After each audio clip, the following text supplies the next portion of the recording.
Well, listen, as is the theme for the weekend, we are talking about some of the greats of American racing.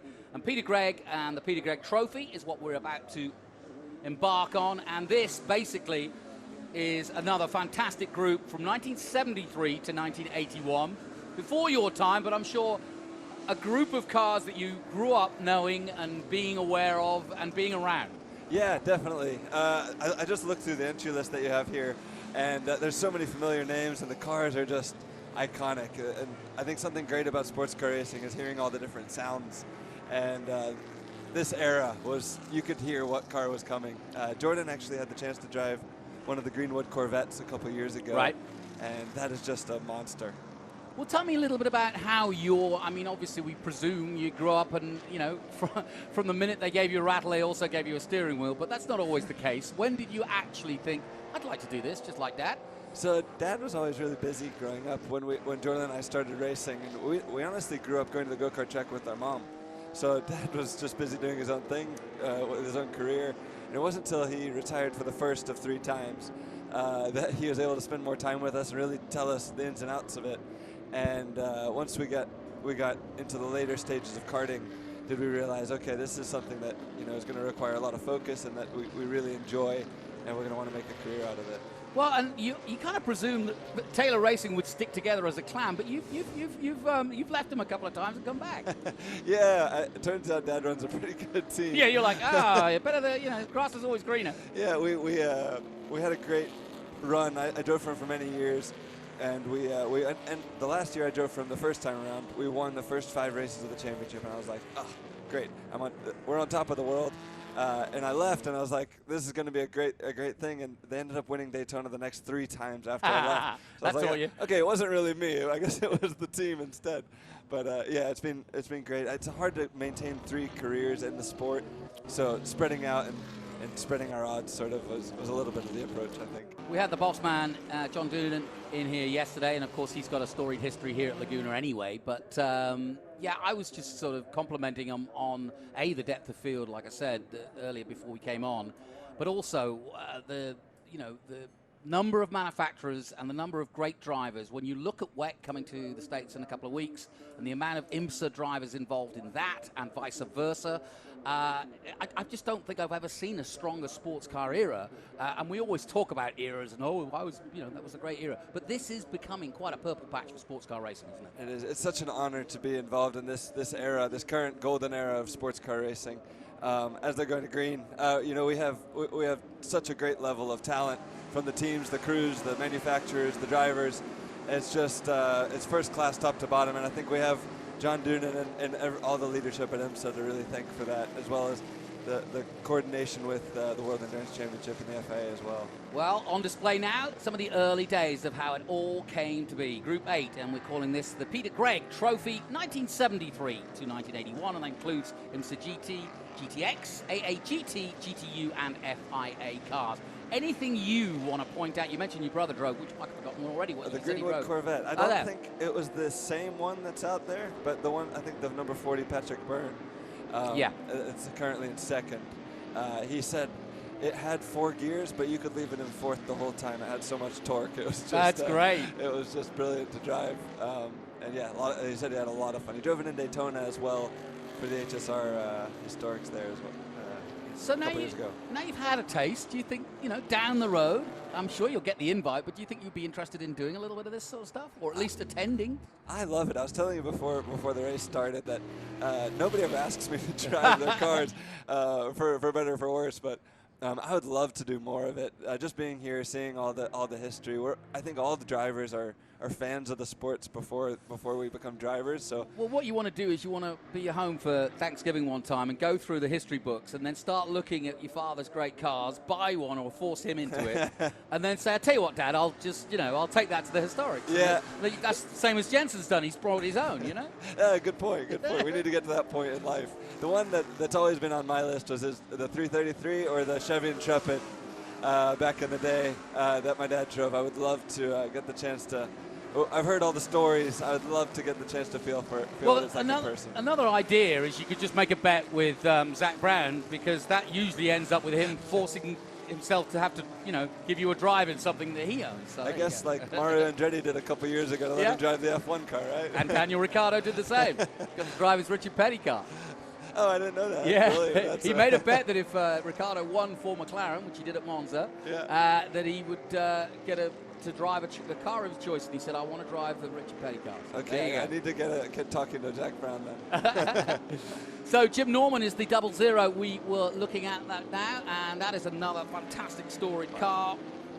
1980 Interscope 935 K3, and that's had a big weekend so far. One Daytona in its day. Is that Dr. Jim Norman driving? It's actually Chandra, excuse me, it's Chandra, excuse me, it's Jim, yes, it's Jim Norman driving. Okay, because he had quite a career in IMSA as well. He spent quite a few years with us in the IMSA Grand Am years. And yeah, great guy, very smart guy as well. So when did you start really kind of becoming a study of these sorts of cars? And obviously, when you're in the family, it just comes as natural, right? But at the same time, when did you start getting interested in starting to learn about the people and the cars and so on? For the historics? Yeah, well, no, just racing. Oh, yeah, I think it's like any sport. The more you learn about it, the more interesting it gets. And everybody says you catch the bug, and it's quite a cliche at this point, but you catch the bug and you just become hungrier and hungrier to learn more about what makes people successful, what makes the cars successful, what makes the cars separate themselves. And as you walk around the paddock, it's interesting to see how technology changes through the years. Do the tires get bigger, and then they get smaller again, and then they get bigger again? And what was the thought process behind that? And big engines to small engines, and it's very interesting. Of like, you could see how people's minds are changing over the years. Scott Pruitt was in here earlier, and we were talking about the difference between while you're a current driver and what you notice and what you're there for, and when you retire and when you're at a weekend like this where you're not in that mode of expecting to win for whatever boss is paying the bills. It's a completely different experience. And Scott Pruitt said, yeah, during my racing, I didn't really want to shake any hands or talk to anybody. This was my office. This is where I was there. I was there to win, and that's true of you today. And more and more drivers tend to enjoy events like this because there is no pressure, and you are enjoying what you enjoy, but getting to enjoy it. Yeah, I think that intensity is what helped Scott Pruitt extended his career for so long. He was not only great at a young age. Oh yeah, great battle. 5 through Rainey, whoa! Good thing that track limits got opened up. Yeah, it used all the road there. Well, that Corvette has had a good run, the 37. Looking who that's at the wheel. John Anderson. John Anderson, yeah, he was out earlier. That's a 69 Chevrolet Corvette with the fantastic stars and stripes. Still leading, though, the 00. A quick look at the 20. That's Ken Epsman, a perennial long-distance driver and historic driver. This is getting wheel to wheel, good little battle. Yeah, nice run through turn 2. What do you think of the repaving of? It's been great. I think you try and keep the heart of the racetrack alive, and oftentimes the repave happens too soon. But I think for Laguna, it had become very, very polished, and a lot of the grip had gone away. And you look at the corner radius, and you think this corner should be really quick. And I think now with the repave, the grip level matches what you have in your mind, and it's been brilliant. I think the track really lives up to the reputation now with the track grip matching sort of that perception. And when you carry the speed in, the car doesn't just drift away from you. It's really a nice feeling. He's got a couple of shots of Rob Fuller in that 49 1972 Datsun. Here he is. And it's interesting, the Japanese side of historics is also a story that I don't think has been fully written yet. Just the impact that the Japanese made on American racing when they came, and how much it meant for them to be able to sell, put dealerships going in, and of course the West Coast was where it all began for Japanese manufacturers. And the likes of Paul Newman and many others have made that mark so famous in SCCA racing and in American racing, full stop. Yeah, it's true. Such an icon like Paul Newman is iconic for driving a Japanese manufacturer car. And just us over in the HRC corner with the RA272, 1964 is it, F1 car. The love that the Japanese and the attention to detail that they put into their race cars is it's something you don't see every day. And the attention to detail is just, it's brilliant to see. I thought it was funny, you know, sometimes your buildings get named after famous people like Skip Barber. I want to talk about that in a moment. Skip Barber got the tower at Lime Rock named after him. Paul Newman's got the Paul Newman Straight. But here at Laguna, I read up that they said, yes, Paul Newman was a huge factor and in fact, helped build the toiletries that we needed instead of the porta cabins. He's like, yeah, he's pretty, how can I make my mark there? That's what I'll do. I'll do something really that everybody will remember. He's so humble, very charitable. I love it. But yeah, I mean, that's the beauty of events like this. You can be a big star in your own right, in your own sport, and have a lot of attention and pressure, more importantly, on you. But here at a race weekend like this, as we look at Chandler Briscoe in that BMW. That's beautiful. Yeah. Classic colors. You've seen it at the Nürburgring many a time.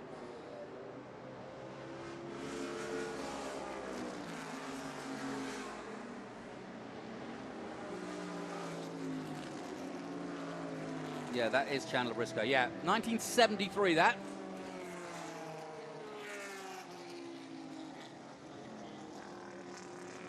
So at the moment, Timothy Pappas leading the way in his Porsche 935.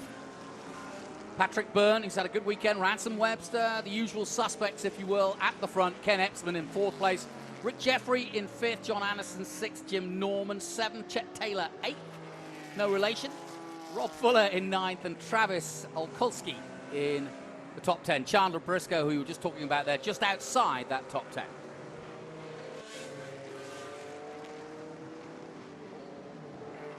So, have you had a look at any of the exhibition cars out there in the middle of the paddock? We haven't had a chance to go. You've got to.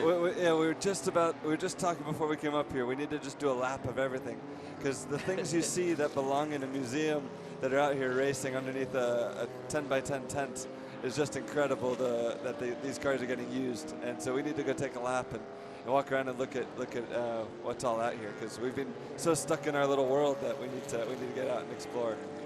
So, planning on the usual big ones, obviously IMSA, but Daytona, you go back to Le Mans? The plan is always to go to Le Mans. It's a little more difficult. There's a lot of moving pieces to get the cars there, but every year everybody's pushing as hard as they can to get our own program there. And how's the Acura program going? It's been great. We're a little over a year and a half into the ARX06 now, and improving every weekend. It's big changes still every weekend to the car and to the processes, and hybrids are still quite new to this level of sports car racing. So yeah, I mean, has there been any teething problems in learning the differences, or has it been an easy transition? I think teething problems were surprisingly good. The reliability, knock on wood, has been really positive. It's the optimization and how we can get the most out of the strategies of how we use the hybrid has been where the development has come. So it's fun stuff. It's not can we make it to the finish? It's all about performance, and HRC has been always just so committed to improving. Even when I feel like we had the strongest car rolling out, but the competition is so high, like you said earlier, that you can never relax, and they always keep one step ahead. So it's a bit like Formula One. You're almost testing on the fly. Formula One has changed dramatically in the last few years with no testing, and now you see them bringing new upgrades almost every weekend, and I'm sure it's probably similar for you guys, at least not so much physical body parts, but just changing stuff to go, well, shall we try this? Yeah, I think it is really cool to see how F1, like they've already got next year's car ready, probably. I know. For us, the hardware actually stays.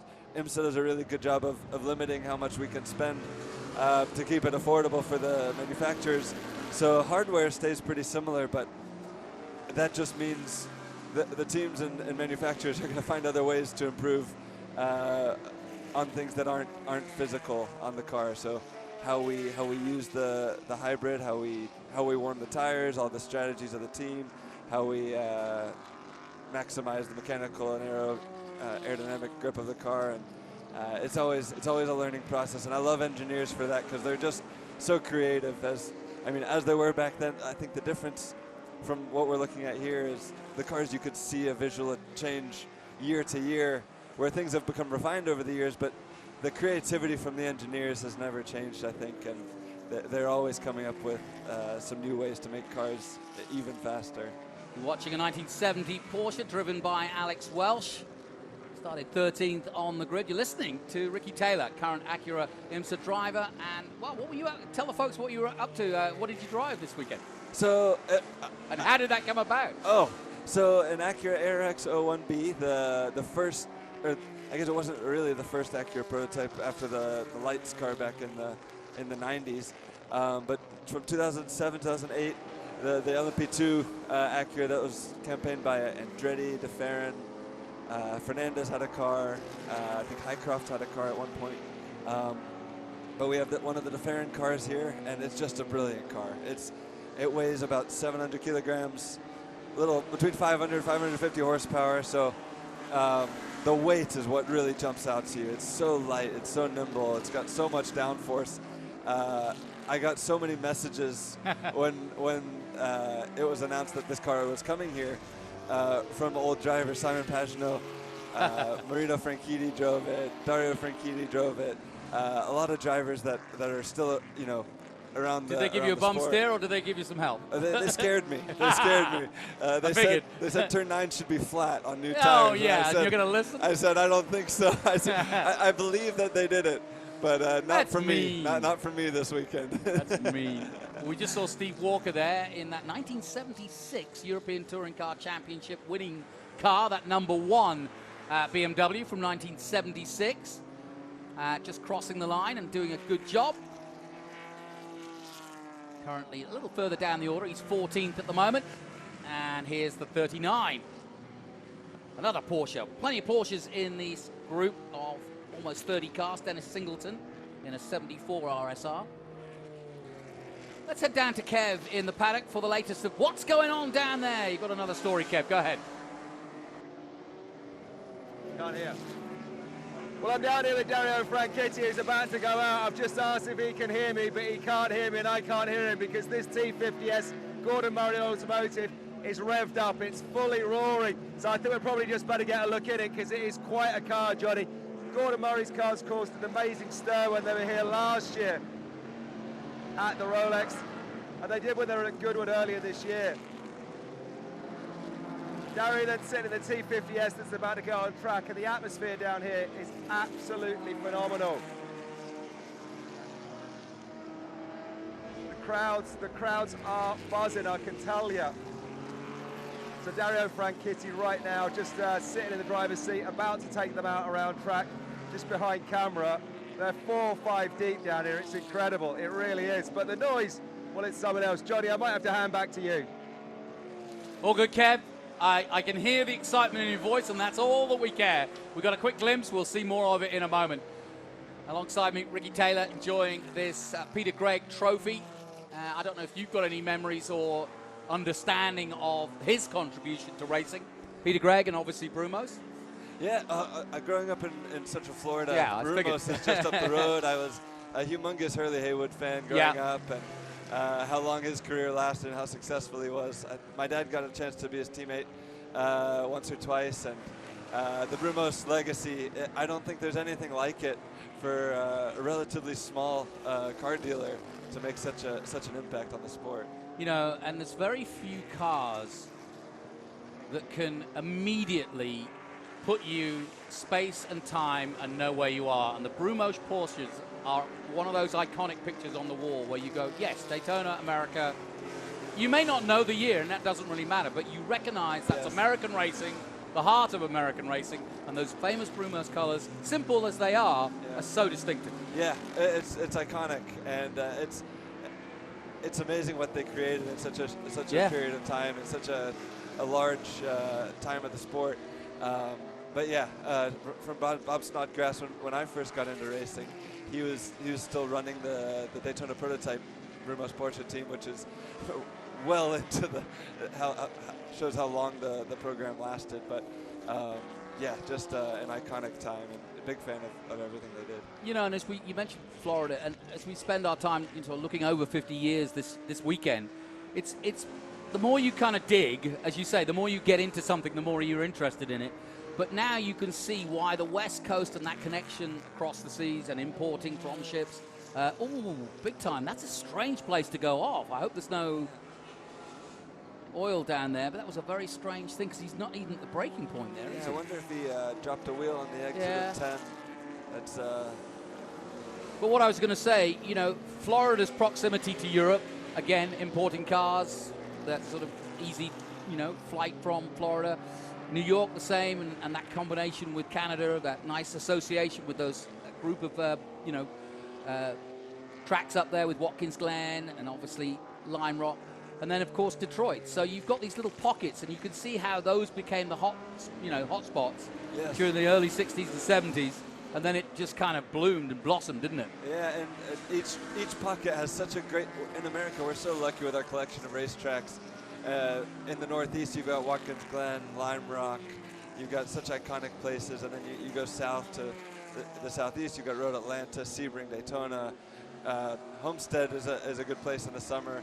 But I think for the southern teams, everyone comes down when it gets too cold. So being based in the south isn't such a bad thing. Obviously, we're here in beautiful California.